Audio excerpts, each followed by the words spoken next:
Right dear students, आज हम पढ़ेंगे histology of pancreas basic concept part 1। आज हम हिस्टोलॉजी के बारे में, पेंक्रियास के हिस्टोलॉजी के बारे में पढ़ते हैं।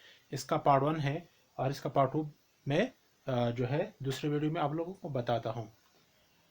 तो हिस्टोलॉजी ऑफ पेंक्रियास देखिए, पेन हिस्टोलॉजी के बेसिक पे आप समझ लिए। हिस्टोलॉजी का मतलब है कि जी हम कोई टिश्यू या कोई ऑर्गन का माइक्रोस्कोपिक स्टडी करते हैं तो जी उसको हम हिस्टोलॉजी कहते हैं। तो हिस्टोलॉजी मेडिकल साइंस का वो ब्रांच है जिसमें हम माइक्रोस्कोपली एक टिश्यू का स्टडी करते हैं। तो जब हम माइक्रोस्कोपली एक टिश्यू का स्टडी करते हैं, एक ऑर्गन का स्टडी करते हैं, इसको हम हिस्टोलॉजी कहते हैं। लेकिन माइक्रोस्कोप जो है शर्त है, क्योंकि यहाँ पे जो अंदर चीज़ें हैं वो तो हम नेक्ट आई से नहीं देख सकते, इसको हम देखेंगे माइक्रोस्कोप के आंख से। अच्छा, तो पेंक्रियास क्या है? पेंक्रियास एक लॉन्ग ग्लैंड है। ये जो है पड़ा है, ये पड़ा है स्टमक के नीचे, और इसके जो इर्द गिर्द पड़ा है वो है first of the small intestine, first part of the small intestine, जिसको हम कहते हैं डिडिनम। तो डिडिनम जो है इसके इर्द गिर्द पड़ा है और इसके दरमियान जो है एक लॉन्ग ग्लैंड पड़ा है जिसको हम पेंक्रियास कहते हैं।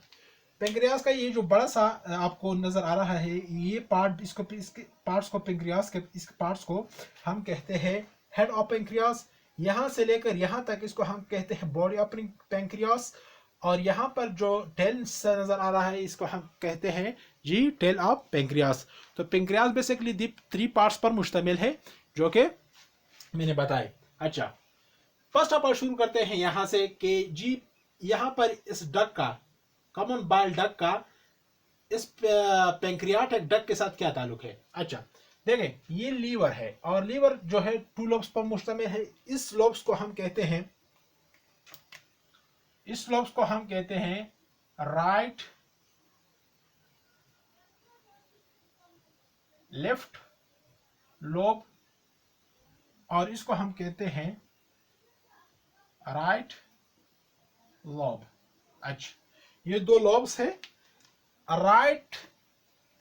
अच्छा, लेफ्ट लोब से एक डक्ट आया है जिसको हम कहते हैं व्हाट्स, इसको हम कहते हैं लेफ्ट हेपेटिक डक्ट। अच्छा, ये लेफ्ट हेपेटिक डक्ट हो गया और इसके साथ जो यहाँ पे इसके राइट लोब से एक डक्ट गया है, इसको हम कहते हैं राइट हेपेटिक डक्ट। अच्छा, यहाँ पर जब ये 2 कंबाइन हो जाते हैं तो इससे एक थोड़ा सा बड़ा डक्ट बन जाता है। इस डक्ट को हम कहते हैं जी common hepatic duct, common hepatic duct. और यहाँ पर इसके साथ एक ब्रांच आया है गॉल ब्लैडर को, ये गॉल ब्लैडर है। और यहाँ पे जो डक्ट आए हैं यहाँ से, इसको हम कहते हैं जी व्हाट्स, इसको हम कहते हैं सिस्टिक डक्ट। और यहाँ पर इसके बाद जो कि एक बड़ा सा डक्ट आपको नजर आ रहा है जो कि एब्डोमेन के पीछे आया है और इसके हेड के, पेंक्रियास के हेड के अंदर जो गुस्सा है इसके पेंक्रियाटिक डक्ट के साथ अटैच हुआ है। इस डक्ट को हम कहते हैं जी वर्स, इसको हम कहते हैं, इसको हम कहते हैं कॉमन बाइल डक्ट। तो बाइल जो है यहाँ लेफ्ट लोब से, राइट लोब से left hepatic and right hepatic duct के जरिए यहाँ आ जाता है। तो ये कॉन्टैक्ट रहता है, जब कोई जरूरत हो जाए बाइल की तो ये इस रास्ते से यहाँ एब्डोमेन जो कि first part of the small intestine है, यहाँ बाइल आ जाता है। अच्छा, यहाँ पर जब कॉमन बाइल डक्ट इस मेजर पेंक्रियाटिक डक्ट के साथ अटैच हो जाता है तो ये बन जाता है, ये बन जाता है, ये हिस्सा ये बन जाता है व्हाट्स मेजर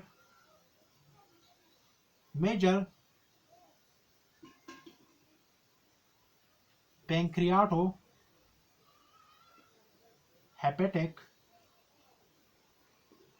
डक्ट। तो ये मेजर पैंक्रियाटो हेपेटिक डक्ट है, जो पैंक्रियाटिक डक्ट और हेपेटिक डक्ट जो कि कॉमन बाइल डक्ट इसको हम कहते हैं, तो ये दोनों आपस में अटैच हुए तो इसको मेजर पैंक्रियाट और हेपेटिक डक्ट कहते हैं। और ये जो है दोनों जो कंबाइन हो जाते हैं, ये ओपन हुआ है first part of small intestine जिसको डेडिनम कहते हैं, इसके लोमेन पे, इसके लोमेन पर ओपन हुआ है यहाँ पे, और इसके जरिए जो है बाइल जो के सिक्रीशन आता है, एंजाइम्स आते हैं और इसके जरिए बाइल्स आता है। तो ये जो है यहाँ आ जाता है first part of the small intestine. अच्छा, इस हिस्से को जो कि मैंने यहाँ पे गोल सर्कल लगाया है, इस हिस्से को हम कहते हैं ओडी ऑफ पैंक्रियाटिक डक्ट। तो ये ओडी है और ये जो ओडी है ये बना है स्मूथ मसल से, और ये जो है बंद रहता है जब यहाँ पे कोई सिक्रीशन नहीं आया हो और यहाँ से कोई सिक्रीशन नहीं आया हो, तो ये बंद रहता है, क्योंकि अगर ये बंद ना हो जाए तो इसमें जो स्मॉल इंटेस्टाइन में जो कंटेंट्स है, जो मटेरियल है, वो इसके यहाँ से यहाँ आ जाएगा और ये रास्ता बंद कर देता है, तो ये फिर पैथोलॉजिकल मसला बना लेता है। अच्छा, तो ये था, मैंने ये सिर्फ आप लोगों को डिस्कस किया। तो आज जो हमारा टॉपिक है वो, अच्छा, पार्ट्स तो मैंने बताए पेंक्रियास का। पेंक्रियास जो है डबल ग्लैंड है जिसको हम कहते हैं जी एक्सोक्राइन एंड एंडोक्राइन ग्लैंड। हम कहते हैं कि जी पेंक्रियास जो है दो काम करते हैं। अच्छा, ये दो तरह के काम करते हैं। एंडोक्राइन पोर्शन जो है इसका पेंक्रियास का, ये बनाते हैं हार्मोन्स, और एक्सोक्राइन जो है ये पेंक्रियाटिक जूस जो बेसिकली अल्कलाइन होता है, और दूसरा क्या बनाता है, डाइजेस्टिव पेंक्रियाटिक डाइजेस्टिव एंजाइम बनाते हैं। तो जी इसका जो एक्सोक्राइन ग्लैंड है वो क्या बनाता है, digestive enzymes and pancreatic juice, और इसका जो एंडोक्राइन फंक्शन है, एंडोक्राइन ग्लैंड्स है, वो बनाते हैं हार्मोन्स। अच्छा, तो एंडोक्राइन जो है वो तो बाद में पढ़ते हैं। आज हमारा जो टॉपिक है वो है एक्सोक्राइन के बारे में। सही, एक्सोक्राइन हमारा जो टॉपिक है, exocrine function of pancreas. Pancreas का एक्सोक्राइन फंक्शन के बारे में हम पढ़ते हैं। अच्छा, तो इसका हिस्टोलॉजी जो है वो हम पढ़ेंगे। अच्छा, यहां पर देख ले कि ये जो बड़ा सा आपको ये पाइप नजर आ रहा है, ये यहां तक जो है इस एंड तक जो पड़ा रहे, जो यहां तक निकला है, तो इस पाइप या इस डक्ट को हम कहते हैं मेजर पेंक्रियाटिक डक्ट। ये पाइप जो है, जब इससे कुछ ब्रांचेस निकल आ जाते हैं इसके एसिनल या एसिनस को। अच्छा, एक दूसरी बात को बता, यहां पर जो आपको नजर आ रहा है ये है इसको हम कहते हैं exocrine function of the pancreas. तो ये जो मैंने ग्रीन कलर से ये जो बनाए हैं ये लॉब्स, ये जो है ये बनाते हैं ये digestive enzyme and pancreatic juice. तो ये एक्सोक्राइन ग्लैंड्स है जो कि मैंने ग्रीन कलर से बनाए हैं, और इसके जो पेरिफेरल साइड पर है, जो इसके साइड पर ये मैंने जो कि ब्लू कलर से बनाए हैं, तो इसको हम कहते हैं जिसको हम कहते हैं कि ये एंडोक्राइन फंक्शन, ये जो है ये लोग एंडोक्राइन फंक्शन करता है, और इसको जो कहते हैं आइसोलेट ऑफ लंगरहॉर्न। अच्छा, यहाँ पर जो एक्सोक्राइन लॉब्स है या एक्सोक्राइन ग्लैंड्स है, यहाँ पर 1 2 3 यहाँ पर बहुत सारे हैं। तो इस सारे को हम कहते हैं एसेनाई।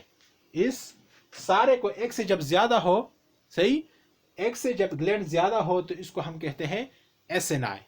अच्छा, तो एक लोब को हम कहते हैं अच्छा, ज्यादा लोब्स को हम कहते हैं एसेनाई, और एक लोब को हम कहते हैं एसेनस। और इसके जो अंदर सेल्स मौजूद होते हैं, तकरीबन 20 से 40 सेल्स मौजूद होते हैं, इसका इतना तादाद होता है सेल्स का, तो उस सेल्स को हम कहते हैं एसिनल सेल्स। अच्छा, तो इसको आइसोलेट ऑफ लंगरहान कहते हैं, वो बाद पार्ट 2 में पढ़ेंगे। आज एक जुक्रान फंक्शन ऑफ पेंक्रियास पढ़ते हैं। अच्छा, यहाँ पर इस एसएनएस को यानी इस लोब को हमने जो है जूम किया है यहाँ पर। अच्छा, तो इस हिस्से को हम कहते हैं, जो कि मैंने जूम किया है यहाँ पर, ये मेजर डक्ट जो है इसको हम कहते हैं, मेजर पैंक्रियाटिक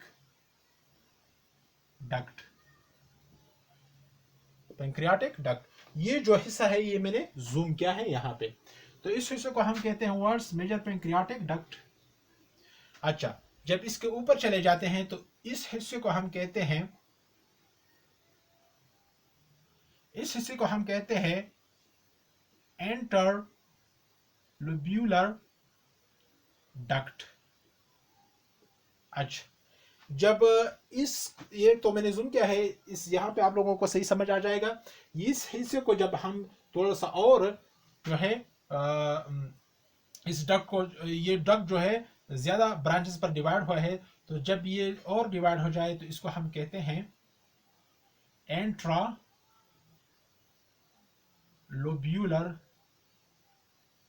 डक्ट। अच्छा, जब इसके अंदर चले जाते हैं तो इसको हम कहते हैं, इस हिस्से को इंटरकालेटेड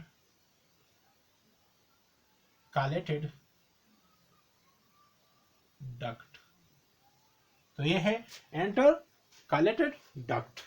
अच्छा, यहां पर आप लोगों को जो है सेल्स नजर आ रहे हैं, जो कि मैंने रेड कलर से बनाए हैं, ये हिस्सा और ये हिस्सा। इस सेल्स को हम कहते हैं वर्ड्स, इस सेल्स को हम कहते हैं, इस सेल्स को हम कहते हैं, ये जो सेल्स मैंने बनाए हैं ये दूसरे लोब्स का है, ये एक की लोब्स का है, ये दूसरी लोब्स का है। तो इस सेल्स को हम इस सेल्स को हम क्या कहते हैं? इस सेल को हम कहते हैं इंटरकलेटेड डक्ट सेल। व्हाट्स इस सेल्स को हम कहते हैं, इस सेल्स को हम कहते हैं intercalated duct cell. What cell?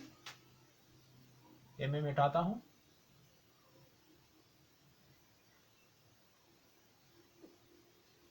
तो इस सेल्स को हम कहते हैं व्हाट्स? इस सेल्स को हम कहते हैं intercalated duct cell. Intercalated duct sales.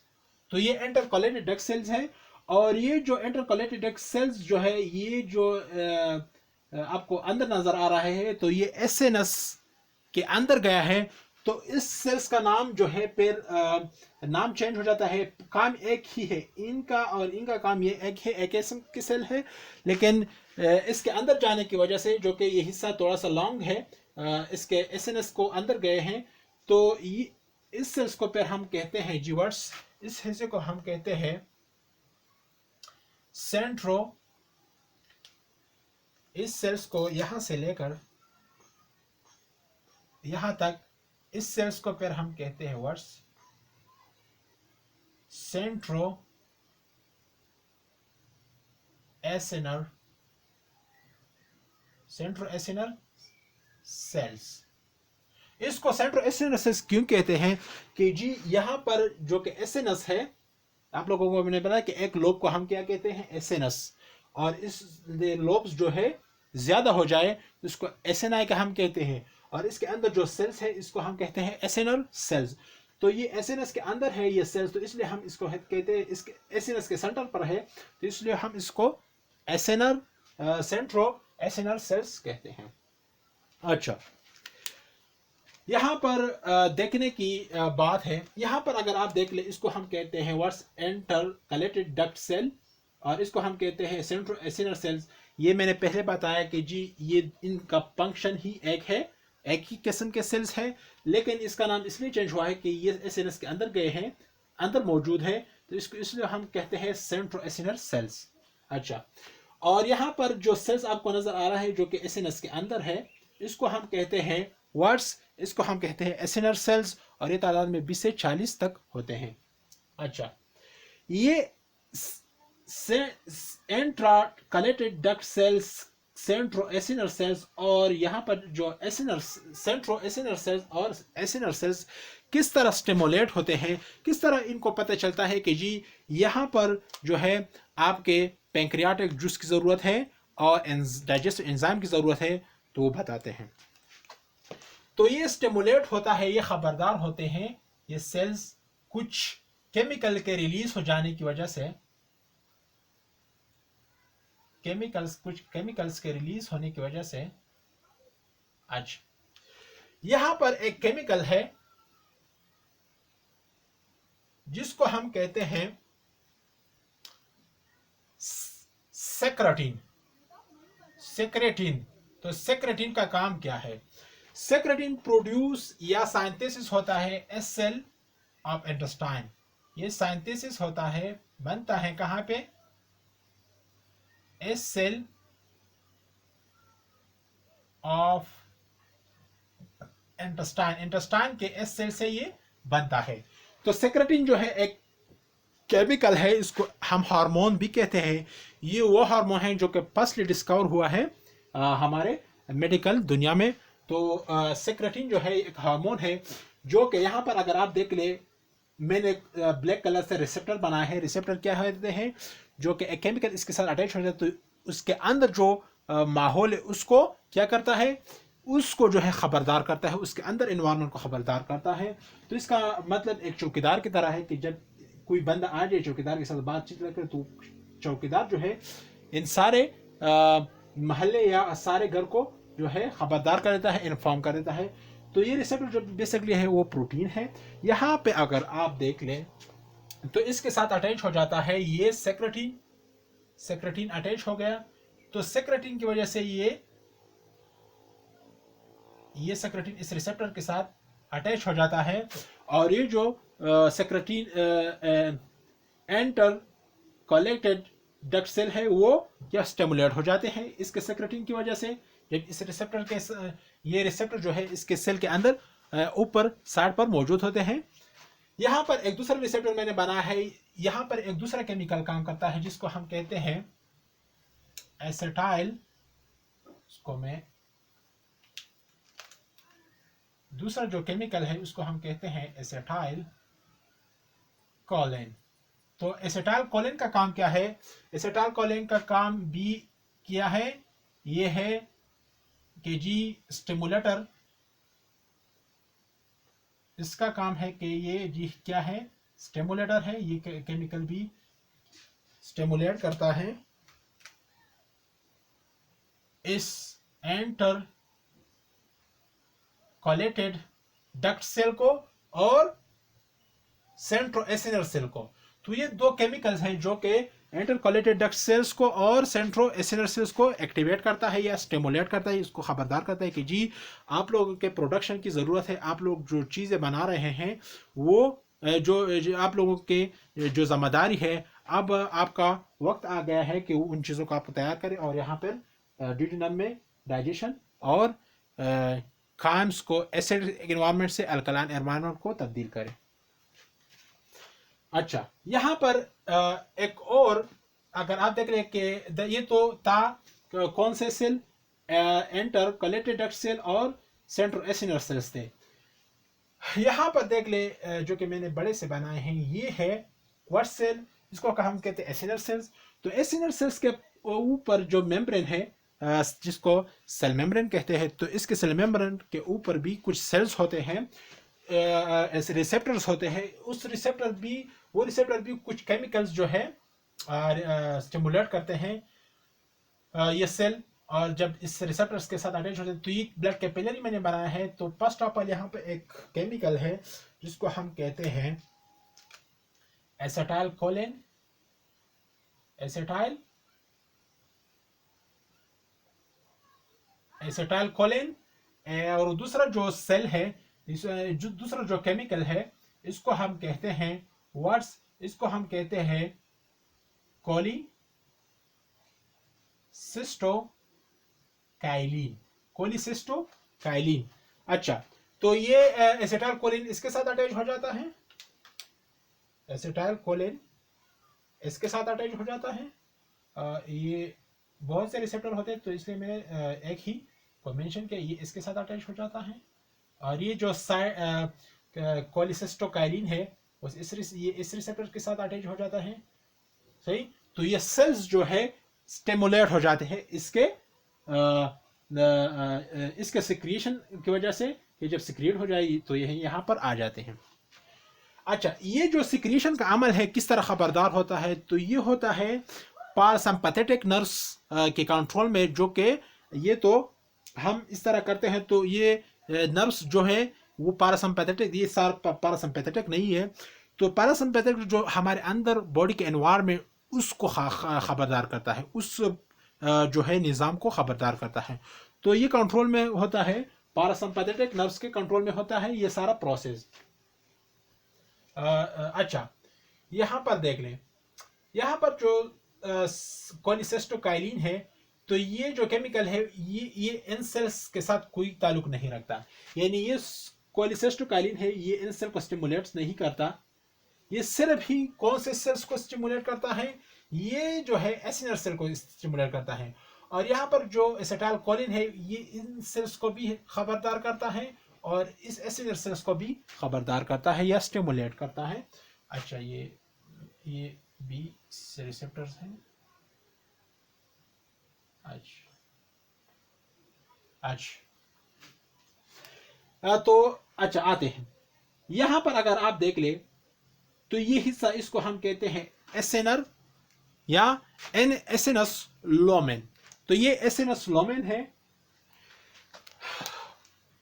अच्छा, यहां पर इंटरकोलेटेड डक्ट सेल का काम क्या है और सेंट्रो एसिनर सेल्स का काम क्या है, और यहां पर अगर एसिनर सेल्स का काम क्या है तो ये बताते हैं। यहां पर इंटरकोलेटेड डक्ट सेल्स, सेंट्रो एसिनर सेल्स, इनका काम एक ही है। इनका काम क्या है कि जी ये बनाते हैं बाइकार्बोनेट आयंस और इसके साथ जो है इलेक्ट्रोलाइट्स बनाते हैं, वाटर बनाते हैं। तो इसमें के अंदर क्या होता है, बाइकार्बोनेट आयंस, इलेक्ट्रोलाइट्स जिसको हम सोडियम या साल्ट भी कहते हैं, और इसके साथ वाटर होता है। यही जो प्रोडक्ट है इस सेल के यहाँ पर ये जो सेल प्रोडक्ट बना रहे हैं, bicarbonate ion, water and electrolyte, sodium, तो इस प्रोडक्ट को हम कहते हैं व्हाट्स पैंक्रियाटिक जूस। इसको पैंक्रियाटिक जूस कहते हैं। और इस पैंक्रियाटिक जूस का मकसद क्या है, ये किस पर्पस के लिए यूज होता है, कि ये आके यहां तक डिड्यूनम को, तो यहां पर अगर आप देख ले, यहां पर जो कायम होता है, जो मटेरियल्स होता है, जो खाना होता है, तो यहाँ पर जो काउंटर्स या मटेरियल होते हैं तो वो है एसिडिक एनवायरनमेंट में, जिसका पीएच तकरीबन पीएच 2 होता है। तो बहुत एसिडिक एनवायरनमेंट में ये जो मटेरियल है या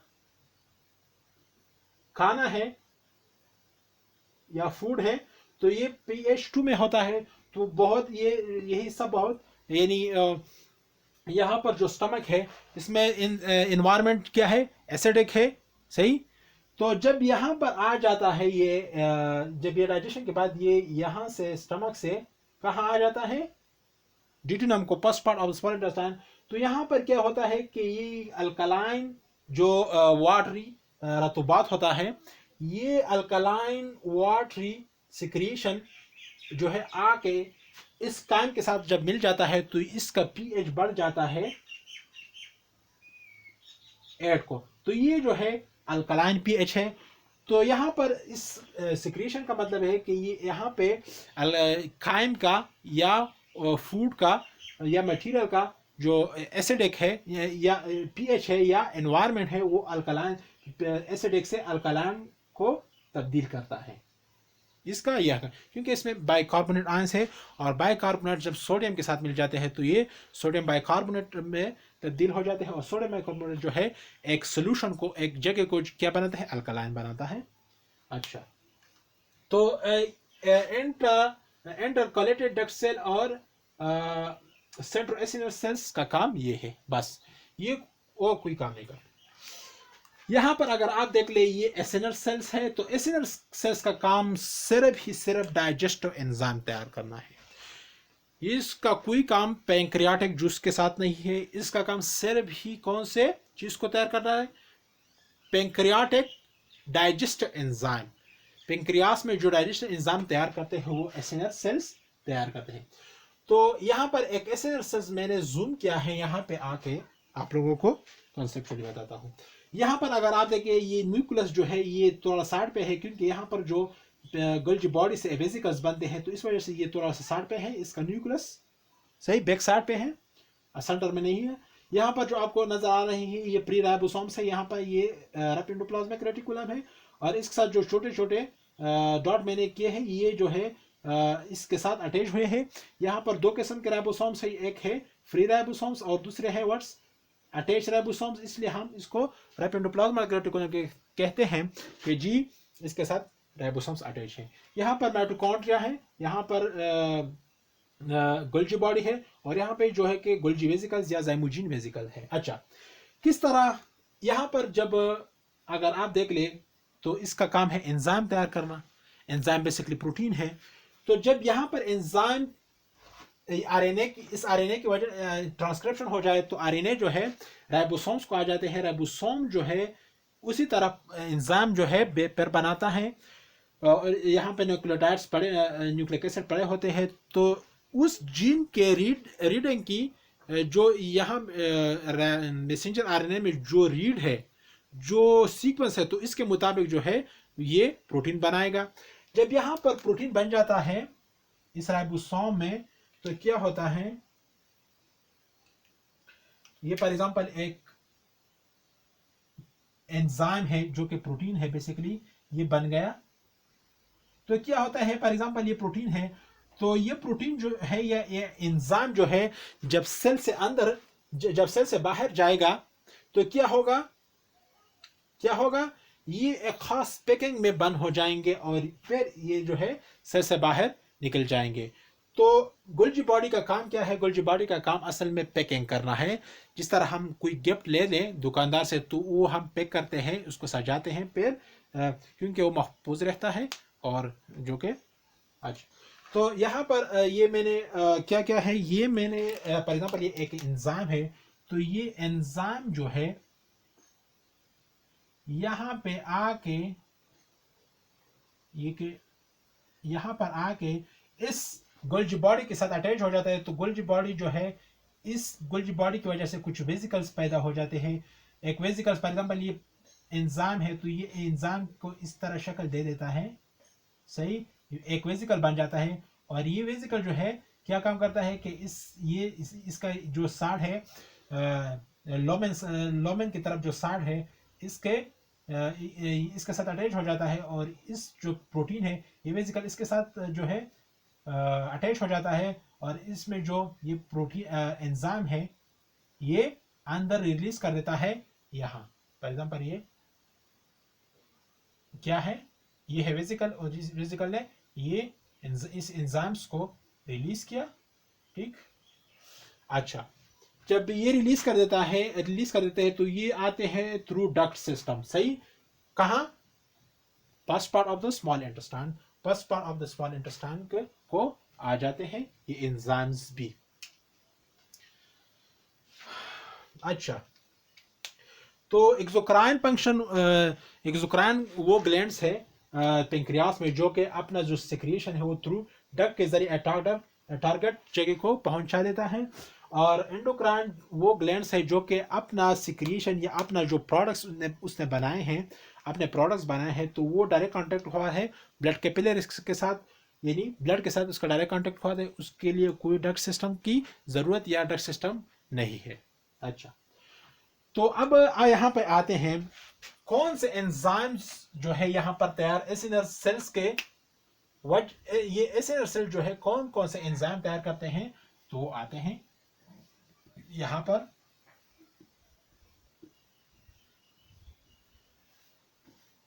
अच्छा, यहां पर देख ले enzymes secrete by acinar cells. Acinar cells की वजह से जो एंजाइम तैयार होते हैं या एसिनर जो एंजाइम तैयार करते हैं तो वो ये है। फर्स्ट ऑफ ऑल जो एंजाइम तैयार करते हैं उस ये है व्हाट्स इंडो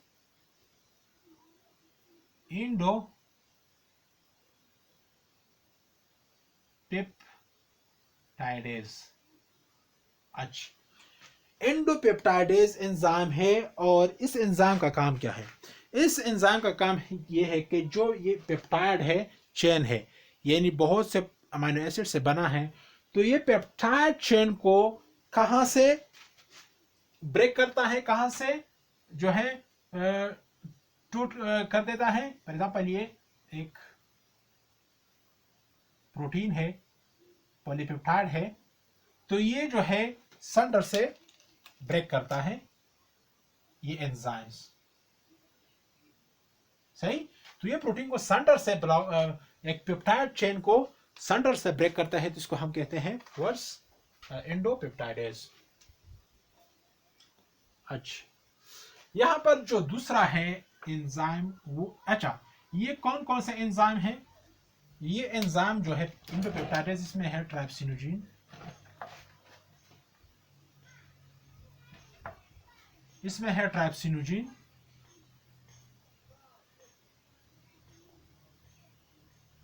एंड दूसरा जो है वो है काइमो ट्राइप्सिनोजीन।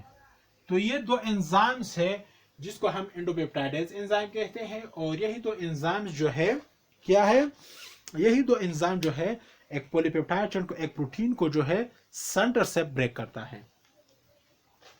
अच्छा, तो ये इनएक्टिव फॉर्म में होते हैं, फिर यहाँ पे एक्टिवेट हो जाते हैं, आप फिर वो बात बताते हैं बाद में। अच्छा, दूसरा जो एंजाइम्स है तैयार होते हैं वो है एक्सोपेप्टाइडेज। तो एक्सोपेप्टाइडेज एंजाइम कौन से एंजाइम है? ये वो एंजाइम्स है जो कि एक प्रोटीन या पॉलीपेप्टाइड चेन को या प्रोटीन चेन को कहां से ब्रेक करता है। तो आते हैं इसके दो टाइप्स, एक्सोपेप्टाइडेज एंजाइम के दो टाइप्स हैं। इसको हम कहते हैं फर्स्ट ऑफ ऑल, इसको पहले को हम कहते हैं pro carboxy peptidase, pro carboxy peptidase. दूसरे को हम कहते हैं प्रो अमाइनो पेप्टाइडेज। तो ये दो एंजाइम्स है। अच्छा, एक्सोपेप्टाइडेज के दो किस्म, एक्सोपेप्टाइडेज वो एंजाइम है, यहां पर अगर आप देख ले, आप लोगों ने ये समझा होगा, ये आपने सुना होगा, पढ़ा होगा कि जी अमाइनो एसिड्स में जो है एक अमाइनो ग्रुप होता है जिसको NH2 ग्रुप कहते हैं, और दूसरे को हम कहते हैं कार्बोक्सिल ग्रुप जिसको हम COOH ग्रुप कहते हैं या COOH। तो वो एंजाइम जो कि अटैक करता है NH2 साइड से, व्हाट, तो वो एंजाइम जो कि NH2 साइड से, प्रोटीन के NH2 साइड से एक अमीनो एसिड को ब्रेक करता है, तो इसको हम कहते हैं वर्ड्स, इसको हम कहते हैं प्रो अमाइनोपेप्टाइडेज एंजाइम, प्रो अमाइनोपेप्टाइडेज एंजाइम। और जो कार्बोक्सिलिक साइड से एक प्रोटीन को ब्रेक करता है या ब्रेक करेगा, तो उस एंजाइम्स को हम कहते हैं व्हाट, प्रोकार्बोक्सी पेप्टाइडेज एंजाइम। और ये जो है इनएक्टिव फॉर्म में होते हैं, तो ये बाद में ये एक्टिव फॉर्म में कन्वर्ट हो जाते हैं। हाँ, अच्छा, ये था 1 2। तीसरा जो enzyme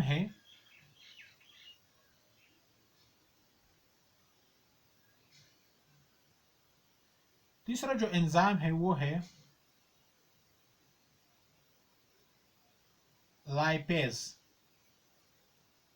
lipid digestive enzyme, lipid digestive enzymes.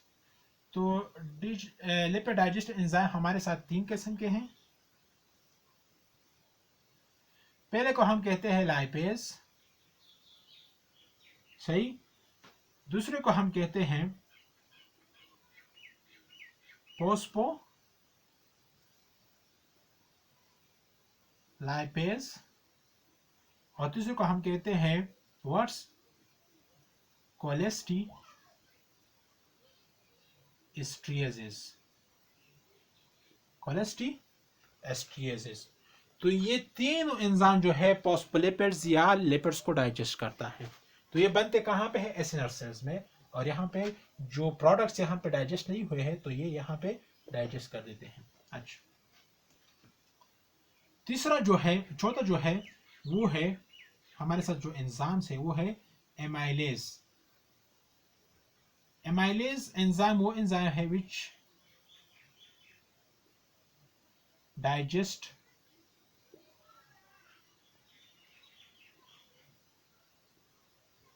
Carbohydrate, जो कार्बोहाइड्रेट को डाइजेस्ट करता है, तो इसको हम कहते हैं व्हाट, एमाइलेज एंजाइम। कार्बोहाइड्रेट हमारे पास सुक्रोज भी हो सकता है, स्टार्च भी हो सकता है। सुक्रोज शुगर में होता है, स्टार्च जो है वो प्लांट्स में होता, स्टार्च जो है ये हमारे साथ रोटी में होता है, पोटैटोस में होता है, मेज में होता है।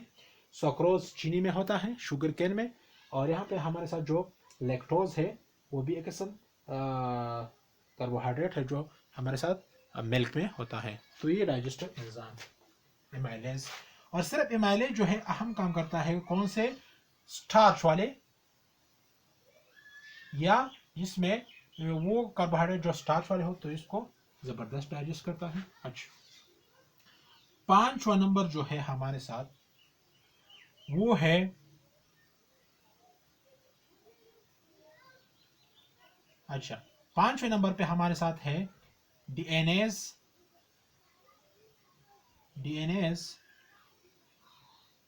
या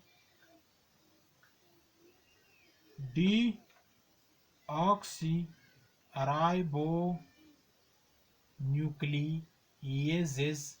ये एक किस्म एंजाइम है, डीएनएजेस या डीऑक्सीराइबोन्यूक्लियेजेस। ये एंजाइम क्या काम करते हैं, ये एंजाइम जो है इसका काम यह है कि ये न्यूक्लिक एसिड के डीएनए जो है डबल न्यूक्लिक एसिड रैंक से बना, यानी डबल न्यूक्लिक एसिड मॉलिक्यूल से बना है, डबल स्ट्रैंड से बना है न्यूक्लिक एसिड मॉलिक्यूल के डीएनए। तो ये जो हम सब्जियां खाते हैं, गोश्त खाते हैं, मुख्तलिफ किस्म चीज़ें खाते हैं, तो इसके अंदर डीएनए मॉलिक्यूल्स तो मौजूद होते हैं। तो उसको डाइजेस्ट करना क्या होता है, अहम होता है, क्योंकि यहाँ से इस डीएनए या न्यूक्लिक एसिड ये मॉलिक्यूल से, या डीएनए के या आरएनए के, उससे हम न्यूक्लियोटाइड्स हासिल करते हैं। और उस न्यूक्लियोटाइड से फिर हम क्या बनाते हैं, आरएनए बनाते हैं अपने सेल में। और डीएनए डुप्लीकेशन होता है, जो कि एक डीएनए से दूसरे 2 डीएनए बनते हैं। तो न्यूक्लियोटाइड जो है हमारे साथ यहाँ पर जो न्यूक्लिक एसिड है, इसका डाइजेशन होना बेहद ज़रूरी है। तो ये डीएनएजेस या डीऑक्सीराइबोन्यूक्लियेजेस, ये वो एंजाइम्स है जो कि डाइजेस्ट करता है या बड़े न्यूक्लिक एसिड मॉलिक्यूल को छोटे छोटे न्यूक्लियोटाइड मॉलिक्यूल्स में तब्दील कर देते हैं। अच्छा, छठा है हमारे साथ व्हाट, आरएनएजेस। तो ये असल में राइबोन्यूक्लियेजेस। ये राइबोन्यूक्लियेजेस वो एंजाइम है जो कि न्यूक्लिक एसिड के सिंगल स्ट्रैंड को, जिसको हम आरएनए कहते हैं, तो आरएनए भी होता है, तो वहां पे आरएनए के न्यूक्लिक एसिड स्ट्रैंड को जो है ब्रेक करता है, तो ये है तब्दील कर देते हैं न्यूक्लियोटाइड्स मॉलिक्यूल्स में। तो ये डीएनए या डीऑक्सीराइबोन्यूक्लियेज एंजाइम डीएनए पर काम करता है और राइबोन्यूक्लियेज एंजाइम आरएनए पर काम करता है, और दोनों ही तब्दील कर देते हैं न्यूक्लियोटाइड्स के मॉलिक्यूल्स को। तो ये था सारा about part 1 histology of pancreas. और ये जो हमने पढ़ा था वो है एक्सोक्राइन फंक्शन ऑफ पेंक्रियास और इसका हिस्टोलॉजी, इसका फंक्शन भी हमने पढ़ा, इसका जो हिस्टोलॉजी और माइक्रोस्कोपिक जो स्टडी था वो भी हमने यहाँ पे किया। और इसके बाद जो है पढ़ेंगे पेंक्रियास का endocrine function, means endocrine function पढ़ेंगे। अगर आप लोगों ने हमारे चैनल को उम्मीद करता हूँ कि ये वीडियो आप लोगों को अच्छी लगी होगी। अगर आप लोगों ने हमारे चैनल को सब्सक्राइब नहीं किया, सब्सक्राइब करें, लाइक करें और बेल आइकन को जरूर प्रेस करना ताकि आने वाली वीडियो आप लोगों को बरौत मिल जाए। तो दूसरे वीडियो के साथ आप दोबारा हाजिर होंगे। अल्लाह हाफिज़।